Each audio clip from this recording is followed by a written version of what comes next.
Hello student, मैं सुमंत कुमार मौर्य। आप देख रहे हैं मेरा यूट्यूब चैनल SK स्टडी। आज हम लोग जानेंगे केंद्रक के बारे में। उसके जो क्रोमैटिन तंतु होता है, जो जेनेटिक मटेरियल वाला, जो हमारे लक्षणों को एक पीढ़ी से दूसरी पीढ़ी ले जाता है, और उसके बारे में हम आज डिटेल जानेंगे। केंद्रक की खोज और केंद्रक के प्रकार, केंद्रक के कौन कौन से भाग होते हैं, आइए हम जानते हैं। सबसे पहले हम देखते हैं कि जो केंद्रक होता है, किसी भी कोशिका में केंद्रक गोल या अंडाकार दिखाई देता है। और केंद्रक में कई सारे पदार्थ भरे हुए होते हैं। जैसे एक होता है केंद्रिका, जो दिखाई देती है ऐसी करके। फिर एक होता है क्रोमैटिन तंतु, जो धागों के समान दिखाई देता है। और ये बना होता है प्रोटीन, RNA, DNA से मिलकर के बना होता है, जो क्रोमैटिन तंतु होता है। फिर इसमें होता है केंद्रक द्रव्य। जो केंद्रक में जो द्रव्य भरा होता है उसे केंद्रक द्रव्य बोलते हैं। और जो कोशिका में द्रव्य भरा होता है उसे हम कोशिका द्रव्य बोलते हैं या साइटोप्लाज्म बोलते हैं।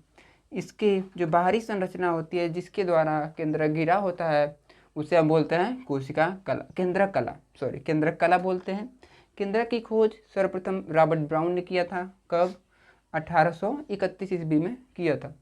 हमारे शरीर में केंद्रक हर कोशिका में लगभग एक एक होता है। किसी किसी कोशिकाओं में केंद्रक दो दो होता है।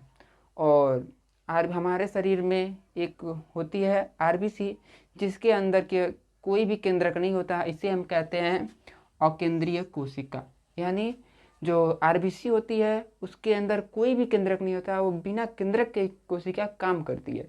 और केंद्रक का एक डिफिनेशन होता है मेन, कि केंद्रक जैसे हमारे शरीर में जो पावर सप्लाई, जो मेन कार्य करता है, जो फंक्शन होता है, जो हमारी सारी क्रियाओं को नियंत्रित करता है, वो ब्रेन होता है। उसी प्रकार किसी भी कोशिका को में सारे भाग को कंट्रोल करने का जो कार्य करता है वो केंद्रक होता है। केंद्रक is the very important functional unit. यानी क्या होता है? इट इज क्या सबसे बड़ी जो कोशिका की सबसे एक बड़ी, जिसके द्वारा कोई भी कोशिका बनी रहती है या बनती है, यानी एक कोशिका से दूसरे कोशिका बनती है, वो किसके? केंद्रक के द्वारा।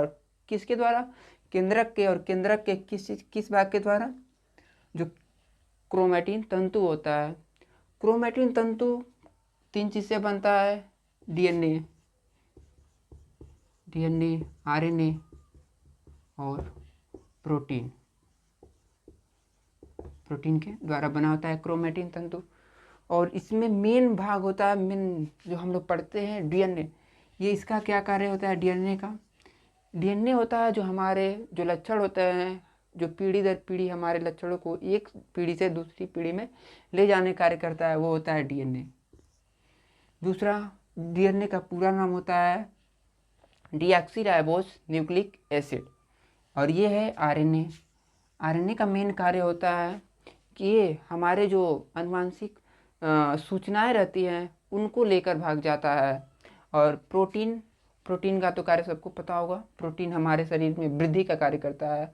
हमारी छोटे बच्चे से लेके सभी जितने भी बड़े लोग हों, सबको प्रोटीन की आवश्यकता होती है, क्योंकि कोशिका का सबसे तेज विकास में भाग करता है प्रोटीन के बाद हम लोग देखेंगे DNA के बारे में हम लोग जानेंगे। DNA की खोज कौन किया था? सबसे पहले DNA की खोज फ्रेडरिक मीसर नामक एक साइंटिस्ट थे। DNA की खोज कौन किया था? एक साइंटिस्ट थे, फ्रेडरिक मीसर, जिन्होंने DNA की खोज किए थे। DNA भी कई प्रकार के होते हैं जो आगे की कक्षाओं में पढ़ाया जाता है DNA। लेकिन हम लोग जानते हैं DNA का डबल हेलिकल मॉडल, जो जैसे दिखाई देता है ये, यानी क्या होता है? ये डबल हेलिकल रहता है।